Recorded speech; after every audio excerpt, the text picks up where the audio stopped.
My fiancé's family confronted me. Our daughter says you're abusive. We're taking her home. I said, please do. Then I played the recording of her coaching her sister on how to fake bruises for sympathy. When the police. They'd called, heard the truth. I, 31 male, need to write this down before my hands stop shaking. This literally happened 2 hours ago. My fiancé and I have been together for 4 years, engaged for 6 months. Wedding's supposed to be in 3 months, or was. Past tense now, I guess.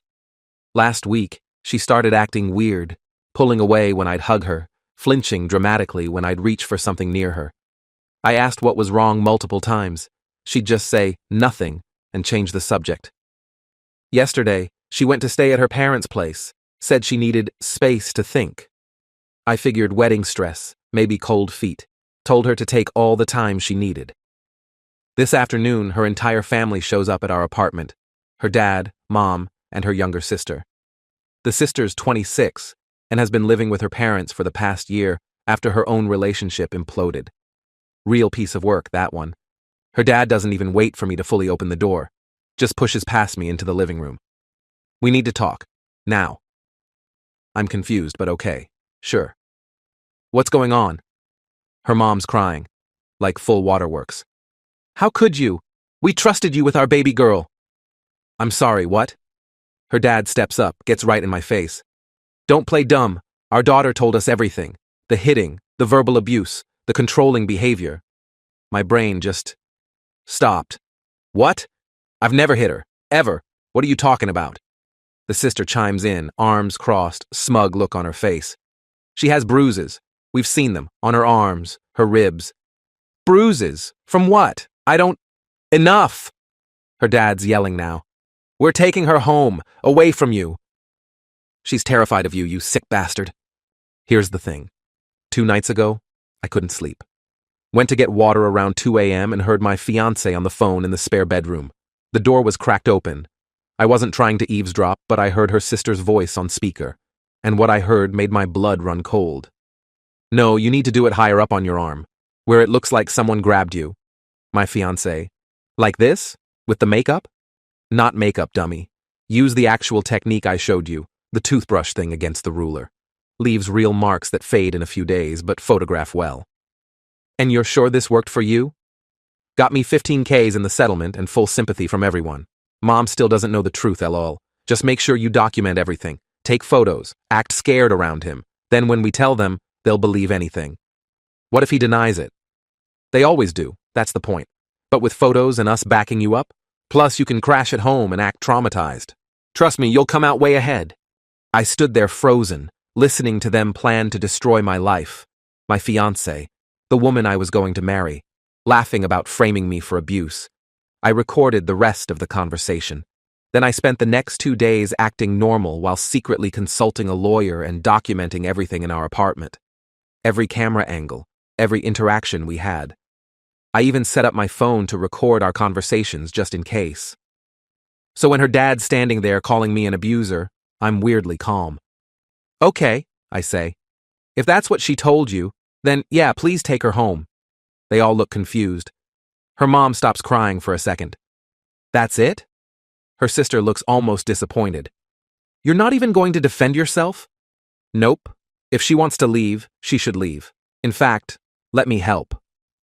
I go to our bedroom, grab the suitcase she'd already packed, noticed it this morning, and bring it to the living room. Here, I assume she'll need this. Her dad's getting red in the face. That's all you have to say, after what you did? What exactly did I do, specifically? Her mom, you know what you did, the bruises, the yelling, making her feel trapped. Interesting. And you've seen these bruises? Of course we have. Don't try to... Because I'd love to see them too, since I apparently caused them. Her sister jumps in. She doesn't need to prove anything to you. We believe her. Cool, cool, cool. I pull out my phone. Before you go, there's something you should hear. I play the recording. The whole thing. 4 minutes of my fiancé and her sister planning to frame me for domestic violence. The room goes dead silent except for their voices coming from my phone speaker. Use the toothbrush thing against the ruler. Got me $15K in the settlement. Act traumatized. Her mom's face goes from sympathy to horror. Her dad just stares at the phone. The sister's trying to grab it, but I step back. When it ends, nobody says anything for a solid 10 seconds. Then her dad. Where did you get that? Recorded it 2 nights ago, from my own apartment, which is legal in this state. BTW, one-party consent. Her sister's scrambling now. That's out of context. That was just what? Just my fiancé and you planning to fake abuse allegations? Yeah, that's exactly what it is. Her mom's crying again, but different now, like she's realizing something. Is this true? Did you help her fake this? The sister. Mom, no. He's twisting it. I'm twisting the recording of your actual voices? Okay. There's a knock on the door. Hard, official knock. Her dad smirks. That'll be the police. We called them on the way over, told them there was an active domestic violence situation. My stomach drops, but I keep my face neutral. You called the cops, before even talking to me. Damn right we did. I open the door. 2 officers, 1 older guy, and 1 younger woman. They look tired already. Older cop. We got a call about a domestic disturbance? Her dad pushes forward. Yes, this man has been abusing our daughter. She has bruises, she's terrified. The female cop holds up her hand. Sir, let us handle this. Where's the alleged victim? She's not here. She's at our house. Safe. The cops look at each other. Younger one. So there's no immediate danger right now? No, but... And the alleged victim isn't present? We have photos, and our other daughter witnessed the abuse. I speak up. Officers, before this goes further, there's something you need to hear. I explain the situation calmly. Tell them about the recording. Offer to play it. The older cop looks skeptical, but nods. All right, let's hear it. I play the recording again. Watch their faces change as they listen. The female cop's expression goes from neutral to disgusted. When it ends, she looks at the family. So let me get this straight. You're here claiming abuse, but this recording suggests the alleged victim was planning to fabricate evidence? Her dad stammering now. It's not what it sounds like. It sounds like conspiracy to file a false police report and possible fraud. The older cop's not smiling anymore. That's a serious crime, folks. The sister's freaking out. You can't arrest us, we didn't do anything. Nobody's getting arrested right now, the female cop says. But we're going to need to investigate this properly. This recording is evidence of potential criminal activity. I hand them my phone. I can email you the file. I've also got it backed up in 3 places. Her mom finds her voice. This is a misunderstanding. Maybe they were just joking. Ma'am, planning false abuse allegations isn't a joke. It's illegal, and it wastes our resources on fake cases while real victims need help. The cops take everyone's information. Tell the family they'll be in contact. Warn them against contacting me or interfering. Then they leave, and the family's just standing there. I break the silence. Get out of my apartment. Her dad tries one more time. Look, maybe we overreacted. You called the cops on me, accused me of beating your daughter, based on lies she invented with her sister. Get out. Her mom's pleading now. Can't we just talk about this? Sort it out? The wedding? There's no wedding. There's no relationship. There's nothing. Your daughter tried to destroy my life for... what? Money? Sympathy? Entertainment? The sister mutters, this is so unfair. I actually laugh. Unfair? Unfair? You coached someone to fake domestic violence. Do you have any idea what that does to actual victims? To people who really suffer abuse? I just wanted to help my sister. Help her commit fraud. Help her ruin an innocent person. Yeah, Sister of the Year right here. They leave. Finally. Take the suitcase with them. I close the door, lock it, and just slide down to the floor. 4 years, almost married this person. And she was ready to destroy me over, I don't even know what. The recording didn't mention why, just how. My hands are still shaking. But at least the cops know the truth. At least I have proof. Gonna call my lawyer tomorrow. Tonight I'm just trying to process that my whole life almost exploded. Holy crap. I didn't expect this to blow up. Thanks for all the support, but also, thanks for the reality checks. Some of you pointed out stuff I hadn't even considered yet. So here's what's happened since. The day after the confrontation, I got a text from my fiancée, from a number I didn't recognize, so she must have used someone else's phone.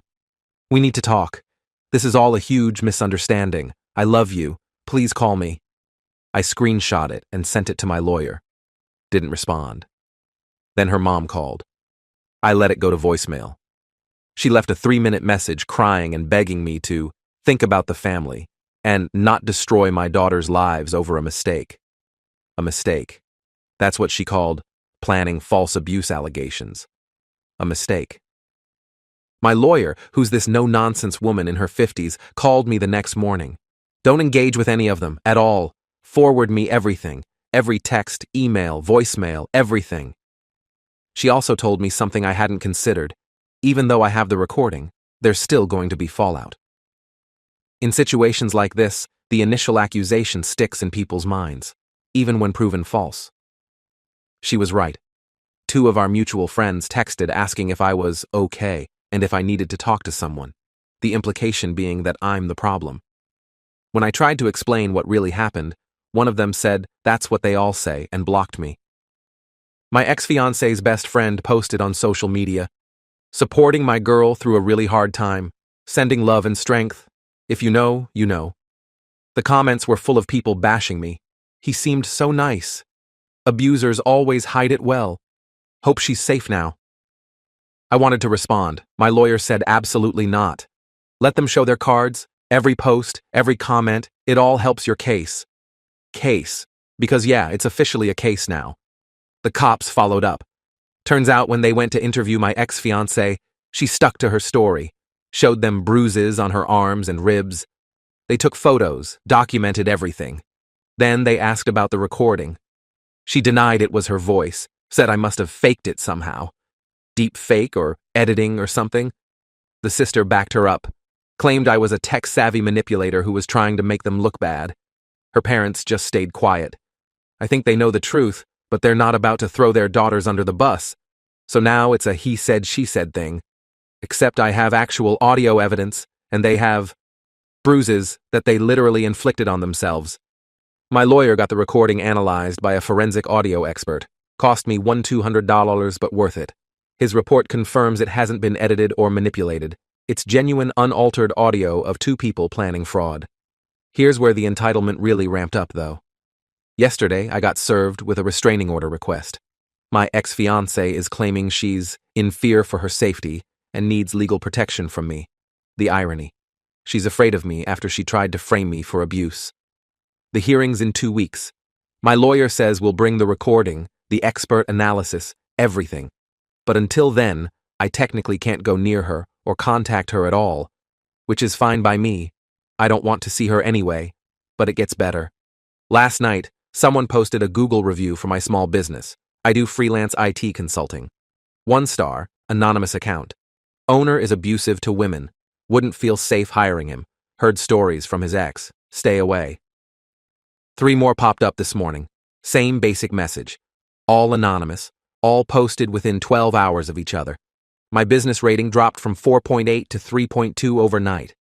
I've already lost 2 client calls that were scheduled. I documented everything and sent it to my lawyer. She says we can prove defamation, but it'll take time.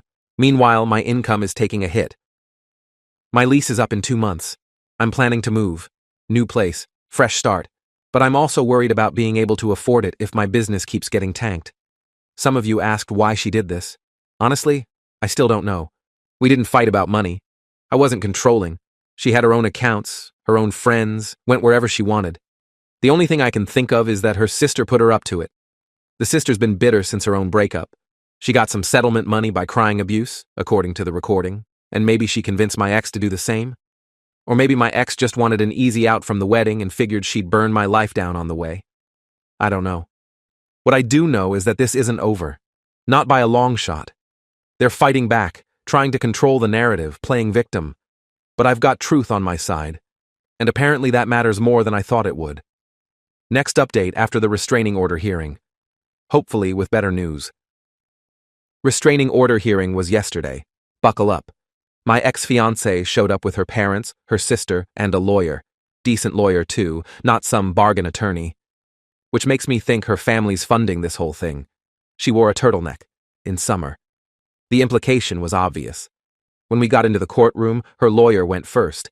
Painted this picture of me as this controlling monster who isolated her, criticized her constantly, and eventually got physical.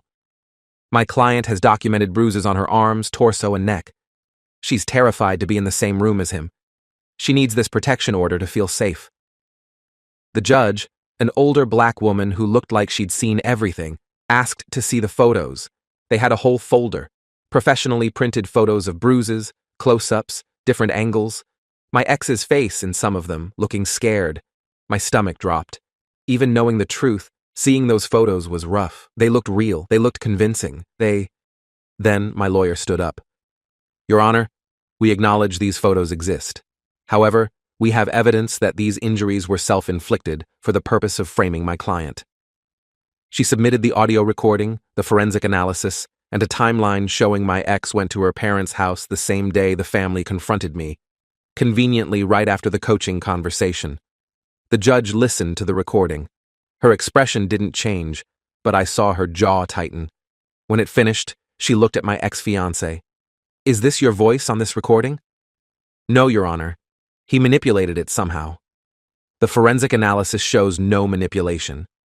Then he hired someone to impersonate me. You would never discuss faking bruises with your sister? My ex-fiancé's lawyer jumped in. Your Honor, even if this recording is genuine, it doesn't prove that the bruises seen in these photos are fake. My client may have been discussing a hypothetical situation or she followed through with the plan detailed in the recording, my lawyer cut in. The timeline matches perfectly. The bruises appear right after this conversation, and my client has evidence that he and the petitioner had minimal physical contact in the days leading up to these allegations. We had security camera footage from our apartment building showing us leaving and entering separately, no arguments, no physical altercations. I'd also pulled our text messages showing normal, affectionate conversations right up until she asked for space. The judge reviewed everything for what felt like forever. Finally, she spoke. I'm denying the restraining order. The evidence suggests these allegations may be fabricated. However, I'm ordering both parties to maintain distance from each other pending the criminal investigation. Mutual, no contact. My ex-fiancé's lawyer tried to object, but the judge shut it down. Counselor, if your client genuinely believes she's in danger, she can work with law enforcement on the ongoing investigation. But I will not issue a restraining order based on potentially false allegations. That's not what this court is for. We left the courthouse separately. I thought that was it. But nope. That night, my landlord called. Hey, I need to talk to you about something. Apparently, someone, wouldn't say who but we both know, filed a complaint with the property management company claiming I was a danger to other residents. Said I had a history of violence and shouldn't be allowed to renew my lease. My landlord's known me for 3 years. He doesn't believe it, but his hands are tied. The company's policy is zero tolerance for domestic violence allegations. I'm really sorry, man. I know this is BS, but corporate's making me give you notice. You've got 60 days. So now I'm being forced out of my apartment because of false allegations that didn't even stick in court.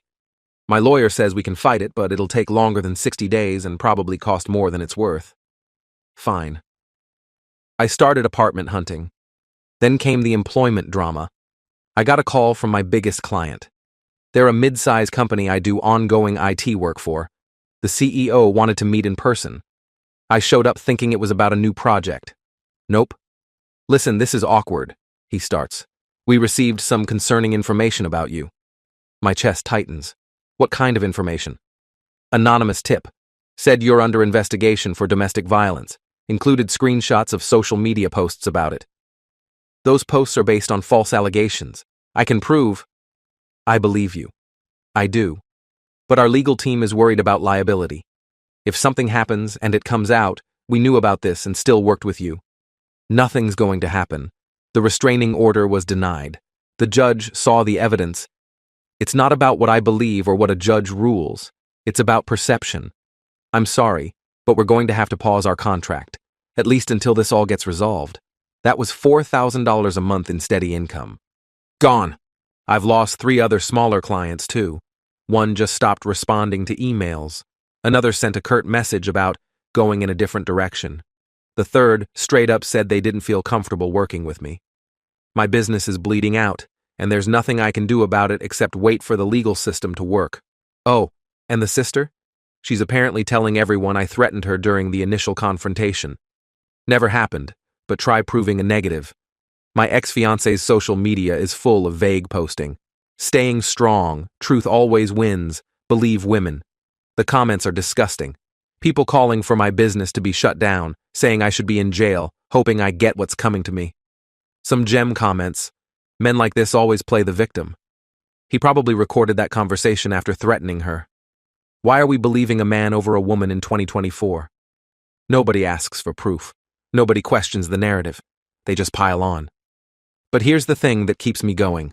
The detective assigned to the case called yesterday. We've completed our investigation. The audio evidence is solid. Your ex-fiancée and her sister are going to be charged. Charged with what? Filing a false police report, conspiracy to commit fraud, potentially criminal defamation. The DA's office is reviewing it now. How long until charges are filed? Few weeks, maybe a month. These things move slow, but wanted you to know it's happening, so they're getting charged. Finally. But meanwhile, my reputation's destroyed, my income's tanked, and I'm getting evicted from my apartment. This is the reality of false accusations. Even when you prove you're innocent, even when you have evidence, the damage is done. The court of public opinion doesn't care about recordings or forensic analysis. They care about the story. And the story is always that the man is guilty. My family's been supportive, at least. My mom's furious. My dad offered to pay for my lawyer if I needed it. My brother wanted to confront the sister himself, but I told him to stay out of it. Moving forward is harder than I thought. Some days I'm okay, functional. Other days I can barely get out of bed. But I'm still here. Still fighting. Still got that recording backed up in 5 different places. Next update will be after charges are filed, if they actually follow through. Charges were filed 3 weeks ago. My ex-fiancée and her sister are both facing criminal charges, filing a false police report, conspiracy to commit fraud, and making false statements to law enforcement. The arraignment was last week. They both pled not guilty. Trial's set for 4 months from now. My lawyer says it's a solid case. The recording, the timeline, the forensic analysis, it all points to premeditated fraud. But trials are unpredictable. Meanwhile, the fallout continues. I found a new apartment, smaller, more expensive, but it's mine. Started fresh. Got rid of furniture that reminded me of her. New place, new setup, trying to rebuild. My business hasn't recovered.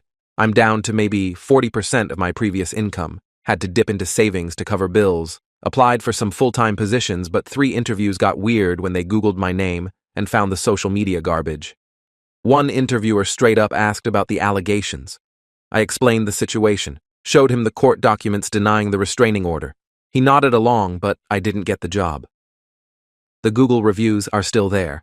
I reported them multiple times, but Google won't remove them without a court order. My lawyer says we can get one eventually, but it's not a priority compared to the criminal case. Here's what really gets me. I'm the victim of attempted fraud and defamation, but I'm the one who lost my apartment, my income, and my reputation. They're facing charges, sure, but their lives are basically the same. My ex-fiancée still lives with her parents, still posts on social media, still has her job. Her friends still support her. The sister's working some retail job, living her life like nothing happened, and I'm rebuilding from scratch. Some of you asked if I feel vindicated now that charges are filed. Honestly? No. I feel tired. Vindication would be getting my life back, my business back, my reputation back. The charges don't do that. But I did learn some things. 1. Document everything. If I hadn't recorded that conversation, I'd be completely screwed right now. Nobody would believe me. 2. The system is brutally slow. This started 2 months ago, and we're still months away from trial. 3. False allegations destroy lives even when they're proven false. There's no quick fix for a ruined reputation. 4. Some people will never believe you. Doesn't matter how much proof you have. They've picked their side. I lost friends through this. People I'd known for years just disappeared. Either believed her story or didn't want to get involved. The ones who stayed are real ones, though. My best friend has been checking on me weekly. My family's been solid. A few clients who've known me for years reached out offering work. Slowly, carefully, I'm rebuilding. New business website, new marketing, focusing on referrals from people who actually know me. It's working. Kinda. I got 2 new contracts last week. Not huge, but it's something. The detective called with an update. Apparently, during her police interview, my ex-fiancée claimed I was psychologically abusive, even if I never hit her. Moved the goalposts when the physical abuse claims fell apart. Her lawyers trying to paint the recording as taken out of context, arguing that her discussing bruise faking with her sister doesn't prove she actually did it. Except we have the photos time-stamped right after the conversation, and 0 evidence of me causing those injuries. And her own words on tape saying, the toothbrush thing. My lawyer's confident. But confidence doesn't pay bills or fix reputations. I went on 1 date last week. First time putting myself out there. It went okay until she asked about my previous relationships. I kept it vague, but she Googled me afterward and found the posts. She texted, "Hey, I had fun, but I don't think this is going to work out. Good luck with everything." Cool. So dating's probably off the table for a while too. Someone asked what the wedding would have cost. We'd already put down deposits. Venue, $5,000, photographer, $2,000, catering deposit, $3,000. Most of it was non-refundable. I'm out $10,000 for a wedding that never happened, plus another $8,000 in legal fees so far, plus lost income from the business damage. The financial hit alone is brutal, but the emotional and social damage, that's the part that keeps me up at night. This woman I loved, planned a future with, was ready to destroy me, and she almost succeeded. The hardest part is accepting that I'll never really know why. Was it her sister's influence? Cold feet about the wedding? Some resentment I never saw? I've stopped trying to figure it out. There's no good answer. As for where things stand now, criminal trial is in 4 months. I'm slowly rebuilding my business. Found a new place and trying to make it feel like home. No contact with her or her family. Easy since that's court-ordered. Trying to move forward 1 day at a time. People keep asking if I'm dating or if I'll ever trust again. Honestly, I don't know. Right now, I'm just focused on surviving this. The trial will happen. Maybe they'll be convicted, maybe not. Either way, my life won't magically go back to normal. But I'm here. I'm standing. I've got proof of my innocence. And I'm not letting this break me. That's going to have to be enough. Thanks for following this mess. If nothing else, maybe it'll help someone else who's going through similar garbage. Document everything. Get a lawyer immediately. And don't expect justice to be quick or clean. It's messy. It's slow. And even when you win, you lose. But you survive. That's what matters. I'll update if anything major happens with the trial. Until then, I'm just living my life and trying not to let them take anything else from me. Peace out.